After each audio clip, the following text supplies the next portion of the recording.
મિત્રો, સ્વાગત છે તમારું ફરીવાર આરસીએમ ગુજરાતની યુટ્યુબ ચેનલમાં। કેટલાક ખેડૂતોને જેલમાં નાખો એટલે બીજા આપોઆપ સુધરી જશે, જાણો સુપ્રીમ કોર્ટને કોના પર ભડકી। જી હા મિત્રો, દિલ્હી એનસીઆરમાં પરાળી બાળવાથી થતા પ્રદૂષણ અંગે બુધવારે સુપ્રીમ કોર્ટના રાજ્યને કડક કાર્યવાહી કરતા જણાવ્યું હતું કે મુખ્ય ન્યાયાધીશને ભૂષણ રામકૃષ્ણ ગોગોઈએ સૂચન કર્યું હતું કે કેટલાક ખેડૂતોને જેલમાં મોકલવા જોઈએ જેથી અન્ય લોકોને મજબૂત સંદેશ મળે। કોર્ટે જણાવ્યું હતું કે ખેડૂતોનું સન્માન છે, પરંતુ તેઓના કારણે પર્યાવરણમાં પ્રદૂષણ પહોંચાડી શકે નહીં। જી હા મિત્રો, વાત કરીએ તો બીજી તરફ રાજ્યોના નાના ખેડૂતોની લાચારી રજૂ હતી, જેમની પાસે પરાળી દૂર કરવાનો કોઈ રસ્તો કે વિકલ્પ નથી। સુપ્રીમ કોર્ટે કડક ટિપ્પણી કરી છે। જી હા મિત્રો, સુપ્રીમ કોર્ટે દર ઓક્ટોબરે દિલ્હી એનસીઆરમાં પરાળી બાળવા કારણે વધતા પ્રદૂષણના સ્થળે અંગે દાખલ કરવામાં આવી હતી અરજીને અને સુનાવણી કરી રહી હતી।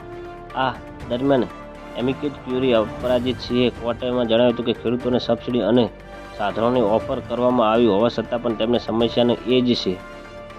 આના જવાબમાં સીજીઆઈ બી.આર. ગોગોઈએ રાજ્યોનો પ્રશ્ન કર્યો હતો કે તેઓ આ મુદ્દે ઉકેલવા માટે દંડાત્મક જોગવાઈ કેમ નથી કરતા। તેમણે કહ્યું છે જો કેટલાક લોકોને જેલમાં મોકલવામાં આવે તો અન્ય લોકો યોગ્ય સંદેશ આપશે। જી હા મિત્રો, વાત કરીએ તો તે ખરેખર પર્યાવરણનું પ્રદૂષણને રક્ષણ કરવા માગો છો તો તમને આવું કરવામાં શરમ કેમ આવે છે? તો મિત્રો, ન્યૂઝની સતત જાણકારી મેળવવા માટે અમારી ચેનલને લાઇક, શેર અને સબસ્ક્રાઈબ કરી લેજો। ધન્યવાદ। જય હિન્દ।